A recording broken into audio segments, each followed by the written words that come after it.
Welcome to Driven Up's Power Talk. I'm Jasmine Moore. And I'm Rebecca Heisey. We're two work besties who have spent over a decade learning the ins and outs of sales and marketing. On this podcast, we discuss all things go-to-market operations, the people, processes, and technologies that make up the engine of a thriving go-to-market function.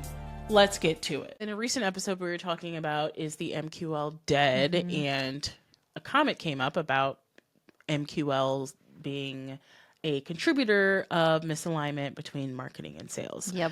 So today we're talking about that conflict, the blame game, marketing versus sales. Tension between marketing and sales is one of the biggest blockers of growth.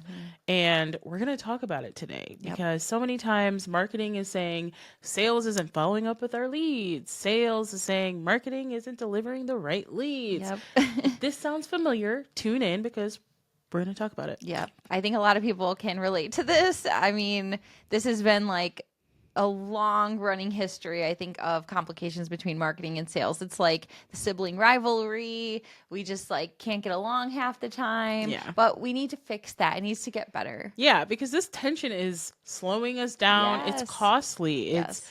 It's causing us to lose momentum in what really matters, and it's muddying up our performance metrics. It's just no good. Like, let's just come together and have a kumbaya with marketing and sales. And like the end goal is all the same for everybody, right? Like marketing is trying to give sales leads so that sales can make those deals close. So let's get it right. Yeah. So let's start to talk about the complaints. I will speak on behalf of marketing today. I am the marketer. Yes. And I will be the sales side. Okay. So for us, sometimes it feels like you guys don't follow up on our wonderful leads that we send you and we've spent so much time getting. Well, okay. I feel like from our side of things, the leads are pretty bad, right? I mean, we get a whole bunch of people and half of them are like, oh, who are you? Why are you even calling me? Like, get out of my face. Okay. Well, that brings me to my second complaint. The feedback loop. Like, if you guys would tell us that the leads are bad, like earlier in the cycle, then we would stop giving you bad leads. But you guys aren't, giving us feedback. And I think if you would change the lead statuses, put like a re-nurture reason, we would understand the quality of the leads. Okay, yeah, I could maybe see a little bit of that. I do feel like communication is always welcome across the board.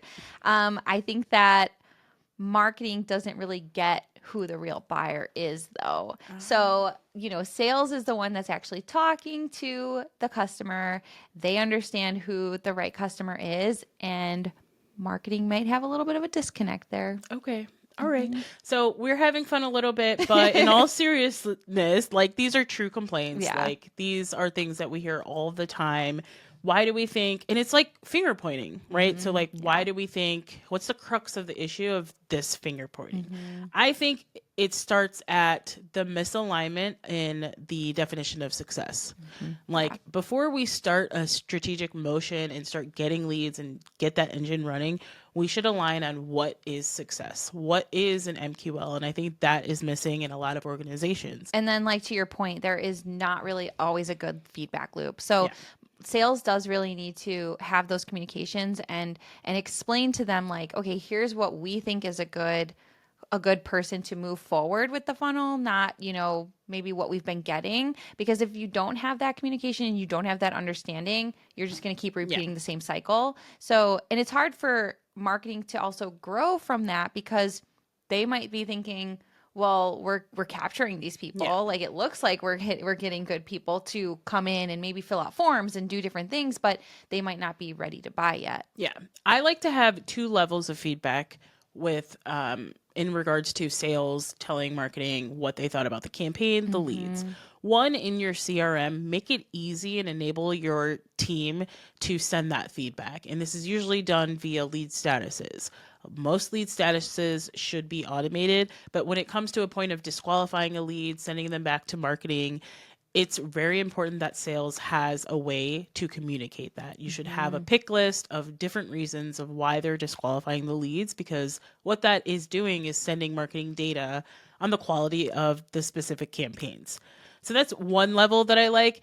Also, I like to have anecdotal feedback via not in person, Zoom, Yeah. maybe if we're virtual meetings. So, like, once a month, have a meeting and just talk about the previous month. Like, here's the campaigns, here's how we think that they went, how did you guys think? And they can really be honest, but open up and create that line of communication so that you can get that constant feedback.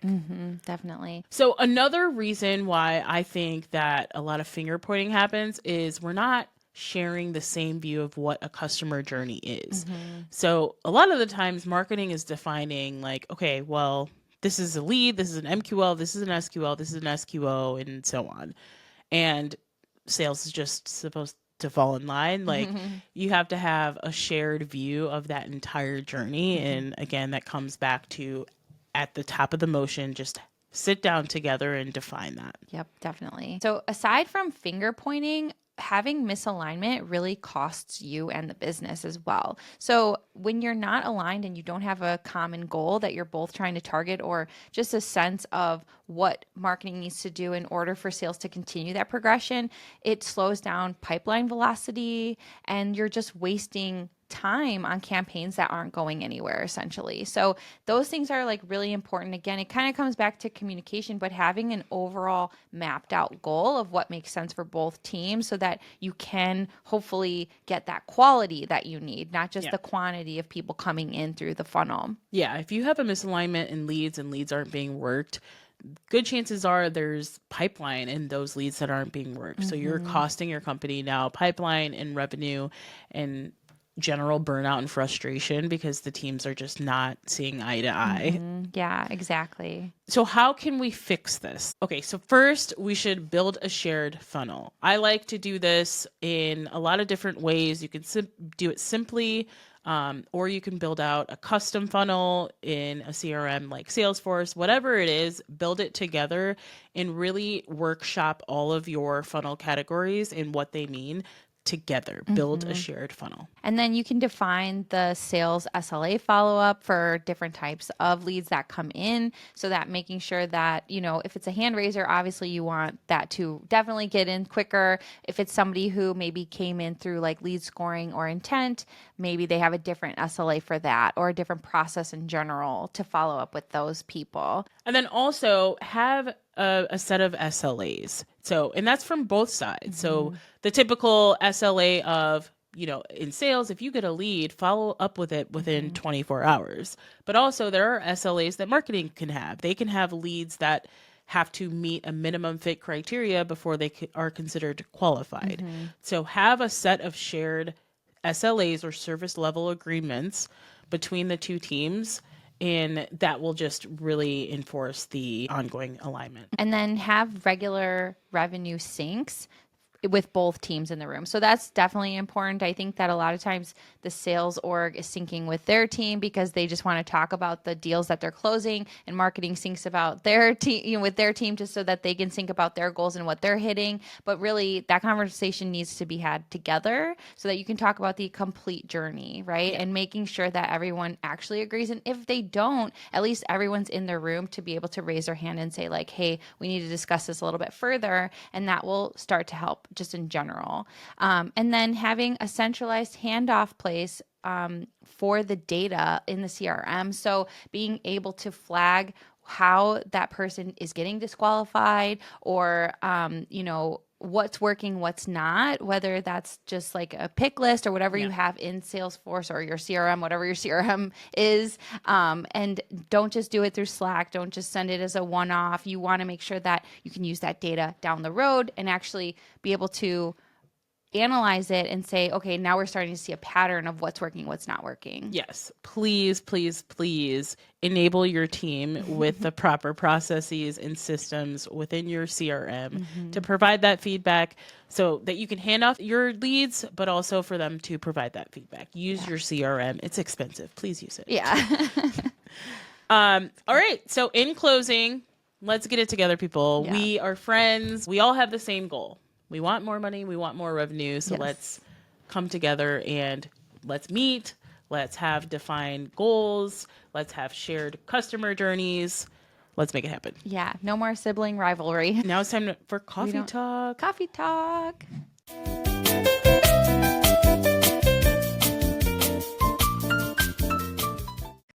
Okay. I have one today. Okay. What is it? What are your 5 most used emojis in Slack at work? Oh, okay. I like it. Everyone's got their go-tos. Yeah. What are yours?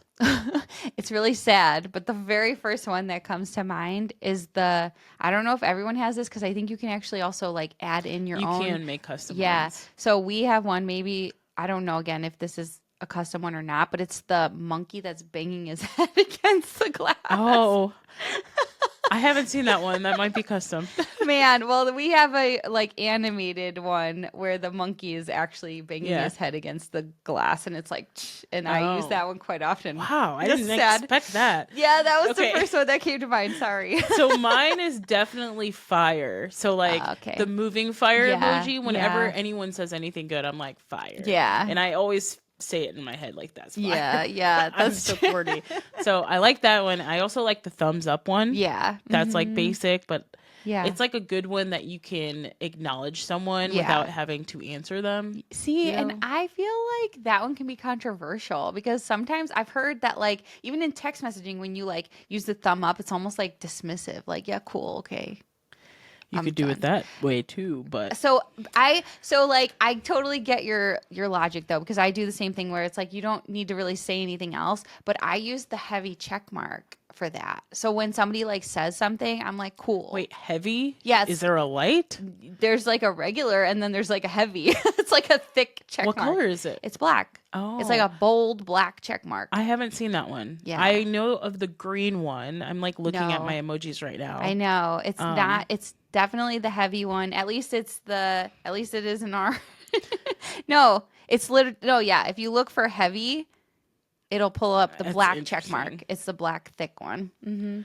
So I'll use the black check mark as like, cool, gotcha. I also like +1. That's good, right? Okay. Is that something that you guys have? Yeah, we do. We do have the +1. But usually, I feel like because I deal with a lot of troubleshooting issues a lot of times, the +1 is usually like, hey, I have a problem. And it's like +1, +1. Well, what?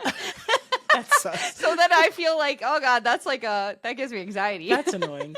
Well, the next one you could use, I really like. These are like literally all my frequent use. And this is sad that I frequently use this next one.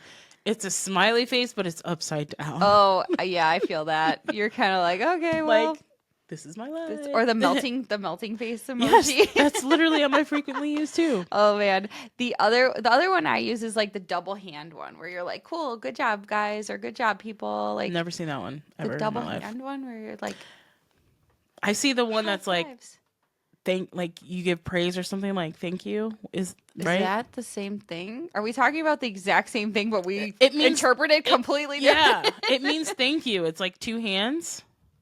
I think know. it's called like praise or something. No, it's nicely done. It's called nicely done. It's the woohoo. Yeah. Wow, I've never interpreted it that way. Interesting. So I use that one as like, yeah, good job. Like when people are like kind of aligning in the group and you're just like, yeah, all right. You don't really need to say anything again, but you're like, yes. That's not my connotation. Double high five. I use it as a thank you. Like, thank you. I think you could use it as a thank you though, because it's like nice, you can. nicely done. Yeah. You're like, I do. But yeah, that was a good one. Yeah. Tell us in the comments or show us. Yes, show us the emojis. Please. Let's go. Want to see. We want to see.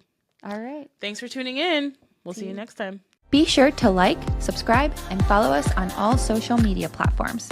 Keep up with us and all of our hot takes on all things go-to-market operations. See you next time.